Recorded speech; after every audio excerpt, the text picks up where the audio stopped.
I recently did a video on 10 album covers that were banned. I asked you guys to weigh in with some of your favorite controversial album covers.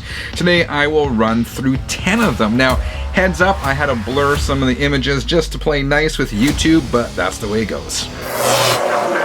Channel 33 RPM. Alright, this first one, Jimi Hendrix, Electric Ladyland. This was suggested by One Red Joey, and he wrote, I have a copy of the 1968 Jimi Hendrix album Electric Ladyland, released by Polydor in Europe, which has a front and back cover depicting 19 women lounging in a state of debauchery. The cover was banned by several record dealers. Sometime around the mid-70s, I placed an order for the album at a record store, and I remember the shop assistant anxiously looking around before pulling the album from underneath the counter and quickly handing it over to me. Interestingly, Hendrix apparently didn't like the cover image. His original idea, get this, was to get Linda Eastman to photograph the band sitting on a sculpture from Alice in Wonderland in Central Park with kids surrounding them.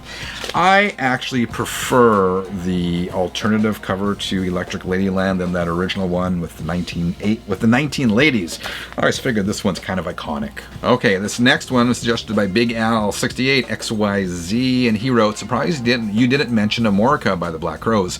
It featured a shot from the belly down of a woman, and it was clear that she had not been womanscaping lately.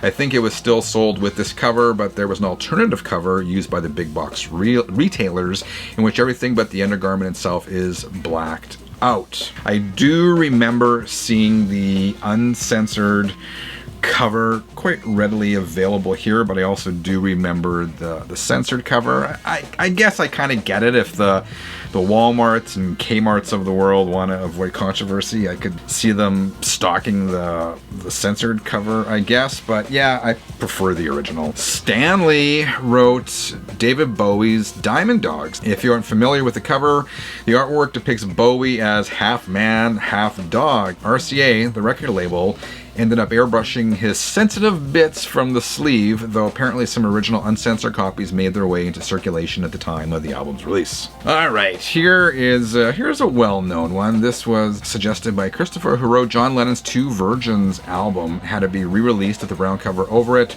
with just their faces from the original cover visible. This is definitely one of those images I never need to see. No offense to John and Yoko, but yeah, I'm all good.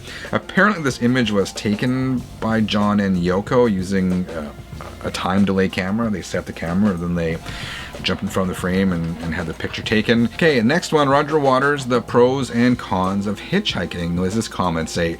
Roger Waters, The Pros and Cons of Hitchhiking. It was released for a brief time, then recalled and reissued with a block over the bottom. I have a version of both on cassette. Now this is one I like. I do like this one for the artistic merit of it. I get it.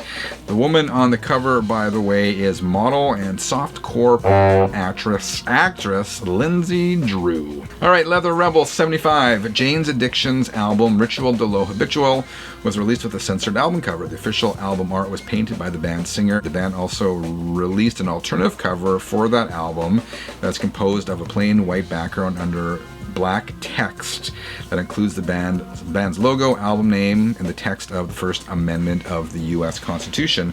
I remember I bought this cassette back in the day, and yeah, I had the censored cover. This one was suggested by a lot of you as well. The album is Mom's Apple Pie. This comment says, I remember Mom's Apple Pie being banned. Turns out the replacement album cover is more rare than the original offending one. For those of you not aware, the cover contains a subtle depiction of female genitalia.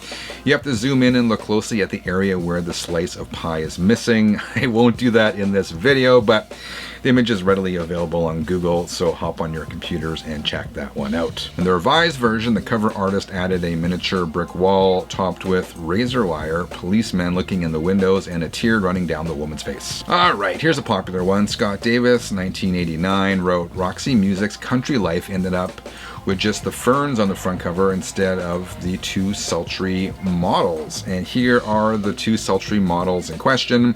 The image was deemed too explicit in some countries, including the United States, Australia, and Spain, where it was censored. Early releases in the US were packaged in an opaque shrink wrap. A later American release of Country Life used a photo from the album's back cover that featured only the trees. Okay, I mean, I'm no censor here, but I can understand why this album cover was deemed controversial by some people. But again, I like it. Totally iconic album cover. Okay, check this one out. Ego Trip wrote, Pantera's Far Beyond Driven had censored artwork. The original had a drill going when the sun doesn't shine. It was available with the original album art on the vinyl version here in the UK though. This was another case where the record label worried the artwork would harm sales and be rejected by stores like Walmart and Target. The band then changed it to a drill put into the frontal lobe of a human skull. I gotta say, I think that original album artwork with the title Far Beyond Driven was kind of funny, but yeah, okay, I can totally see why this one was rejected by mainstream sellers.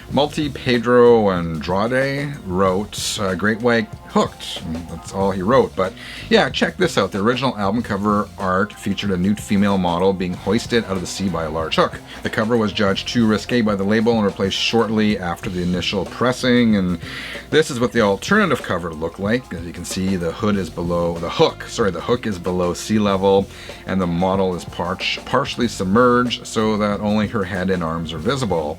This one is pretty tame, but I suppose it may be controversial in a Spinal Tap smell the glove kind of way.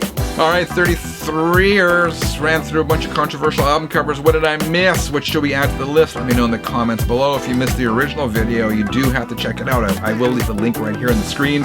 See you there in a couple of minutes. Till then, keep on spinning.